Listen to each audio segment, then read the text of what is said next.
ഇതായിരുന്നില്ല. പക്ഷെ എന്നാലും സാധാരണ പടത്തിന് ഏറ്റവും നല്ല രീതിയിൽ ഒരു മുടക്ക് ഞങ്ങൾ ചെയ്തിട്ടുണ്ട്. എന്ന് വെച്ചിട്ടുണ്ടെങ്കിൽ ഈ സിനിമ 2 കാലഘട്ടത്തിൽ ഉണ്ടാക്കിയ സിനിമയാണ്. ഈ സ്റ്റോറി ഒരു വ്യത്യസ്തമായിട്ടുള്ളൊരു സ്റ്റോറിയാണ്. ഞങ്ങള് ഒരു 1.5 കൊല്ലം ബ്രേക്ക് ചെയ്തിട്ടുള്ള രണ്ടാമത്തെ ഒരു ഘട്ടത്തിൽ ഷൂട്ട് ചെയ്ത് തുടങ്ങിയത്. ആദ്യം ഒരു ഷൂട്ട് ചെയ്ത് അതിന്റെ ബ്രേക്ക് ചെയ്തിട്ട് ഈ നമ്മുടെ കഥാപാത്രങ്ങളും അതിന്റെ അനുസരിച്ചുള്ള പോലീസ് വേഷത്തിന് വേണ്ടിയിട്ട് ബോഡി ഫിറ്റ് ചെയ്യാൻ വേണ്ടി അഷ്ടർ അങ്ങനെ ഒരു 1.5 കൊല്ലം കഴിഞ്ഞിട്ട് രണ്ടാമത് ഷൂട്ട് ചെയ്തത്. അപ്പോൾ അതിന്റെ ഒരു ശരിക്കും നാച്ചുറൽ ആവാൻ വേണ്ടിയിട്ട് ഞങ്ങൾ ചെയ്തത്. നമ്മളൊരു മേക്കിങ്ങിൽ അതായത് മേക്കപ്പിൽ മാറ്റാൻ അതൊന്നും ചെയ്തില്ല. ആ സ്റ്റോറി 2 ഘട്ടങ്ങളായിട്ട് അങ്ങനെ വന്ന കാരണം ഇപ്പൊ ശരിക്കും പടത്തിന് നല്ല കാണുമ്പോൾ തന്നെ നമുക്ക് ഫീലിംഗ് നമുക്ക് ആ പടം കാണുമ്പോൾ വന്നിട്ട് കറക്റ്റ്. പൈസ പറയണം കോടികൾ അത് നമുക്ക് സാധാരണ ഒരു പടത്തിൽ എടുക്കാൻ ഇത്രയും ഇതില് തിരക്കാരില്ലാത്ത കുഴപ്പമില്ലാത്തൊരു എമൗണ്ട് വന്നിട്ട്. ഇനി ഞാൻ അതിന്റെ നായകന്മാരെ കണ്ടുപറ്റിരിക്കുക. ഞാൻ എൻ്റെ നമ്മുടെ അന്യനാട്ടിൽ നിന്ന് വന്ന നമ്മുടെ സാക്ഷിക്ക് ഞാൻ കഴിക്കും. ஹாய், எல்லாருக்கும் வணக்கம். ரொம்பவே சந்தோஷமாக இருக்குது நீங்களாம் வந்திருக்கீங்க இன்னைக்கு ட்ரிவாண்ட்ரம் ப்ரெஸ் மீட்டுக்கு. நாளைக்கு படம் ரிலீஸ் ஆகுது, தி கேஸ் டைரி, 21 ஆகஸ்ட். இந்த படம் சார் சொன்ன மாதிரி ஒரு பயங்கரமான suspense crime investigation thriller. But அது மாத்திரம் இல்லை, ஏன்னா படத்தில் there is a lot of fight scenes, stunt scenes, romance, so எல்லாமே இருக்குது. ஒரு ஃபுல் ஃப்ளெஜ்ட் பேக்கேஜ் படமாக இருக்கும். அண்ட் கண்டிப்பாக இதுக்கு நான் ஃபஸ்ட்டு தேங்க்ஸ் சொல்லணும் நம்ம ப்ரொடியூசர் சாருக்கு, நம்ம அப்துல் நாசர் சார். ஏன்னா அவங்களுடைய passion for cinema and art and கல்ச்சர்னால தான் நாங்கள் எல்லாருமே இங்கே இருக்கோம்.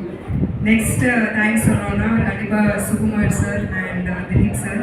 So such amazing direction, amazing screenplay, amazing writing.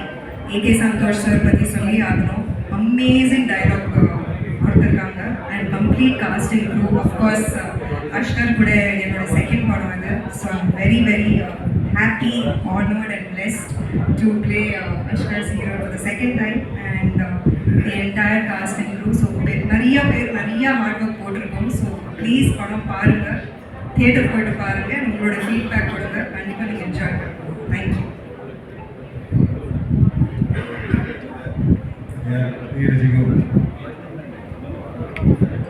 എല്ലാവർക്കും നമസ്കാരം. നമ്മൾ 7 മണിക്ക് സ്റ്റാർട്ട് ചെയ്യാമെന്ന് പറഞ്ഞ് നിങ്ങൾ നേരത്തെ എത്തിയിട്ടുണ്ടാവും. ഞങ്ങൾ ഇച്ചിരി വൈകി, അപ്പോൾ അതിന് ആദ്യം ക്ഷമ ചോദിക്കുന്നു. പിന്നെ ഞങ്ങളുടെ ഈ ഒരു മൂവി നാളെ റിലീസാവുകയാണ്. മാക്സിമം നിങ്ങൾ മാധ്യമപ്രവർത്തകരാണ് ഞങ്ങളെ സപ്പോർട്ട് ചെയ്ത് ഓഡിയൻസിലേക്ക് ഈ ഒരു മൂവിയുടെ ഒരു ഇതെത്തിക്കേണ്ടത്.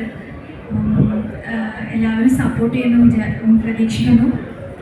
നമ്മുടെ ഈ ഒരു മൂവി ദ കേസ് ഡയറി നമ്മുടെ പ്രൊഡ്യൂസർ ബെൻസി പ്രൊഡക്ഷൻ്റെ 13ാമത്തെ മൂവിയാണ്.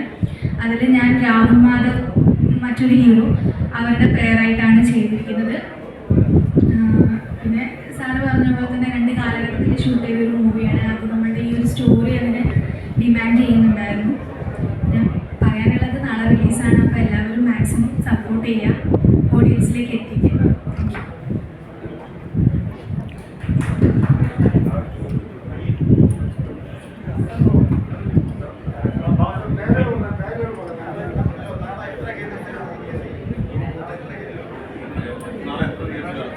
നാളെ നമുക്കൊരു 96 തിയേറ്റർ വന്നിട്ട് 196 നമ്മളതിൽ നിർത്താൻ ഇനി വന്നുകൊണ്ടിരിക്കുന്നത് നമ്മളത് വേണ്ട. നമുക്ക് അതിന് 100 താഴെ 102 തിയേറ്റർ വന്നുകൊണ്ടിരിക്കുന്നുണ്ട്. പക്ഷെ നമുക്ക് ആ ട്രെയിലറും മറ്റുള്ള ഇപ്പോഴും വരാം. അപ്പം നമ്മൾ ഇതിൽ വെച്ചിട്ട് നമുക്ക് പോകാനുള്ള